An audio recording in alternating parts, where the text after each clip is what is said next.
And it was something that was convenient. It was something that was enriching. It was something, frankly, that enriched the community of Alpharetta, as Alpharetta grew. To be able to say that you have a jazz club right down the street, you don't have to, take 400 into the city to get there, is a huge, huge plus. So that's one thing that we did that I think made a difference. And another thing we did is we always maintain the principle of diversity. And when I say diversity, a lot of clubs will pull artists from the local area only, or they'll pull artists, they'll bring them in, national recording and touring artists, they'll bring them in from outside of the community, regionally or nationally. We've always had a mixture of local artists, maybe somebody we encountered, who came into our open mic jam session, for example, and who, we decided to put on stage as a headliner, but also regional and national touring artists. We've had everybody from,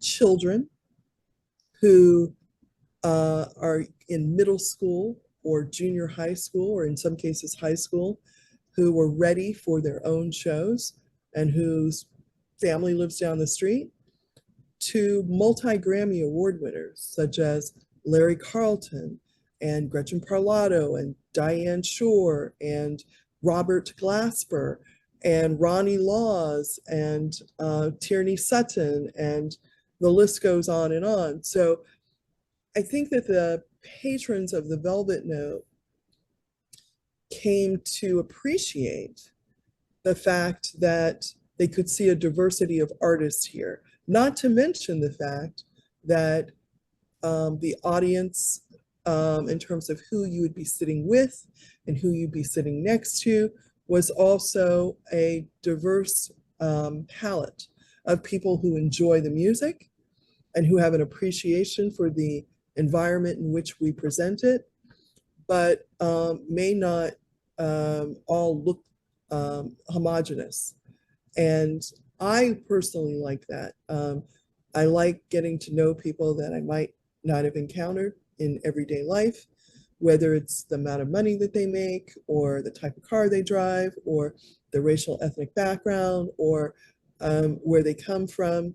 You're likely to find someone whose first language is from outside of the United States, and someone who is, living in a very different neighborhood than you are, and someone who maybe knows jazz very well versus someone who doesn't know it at all.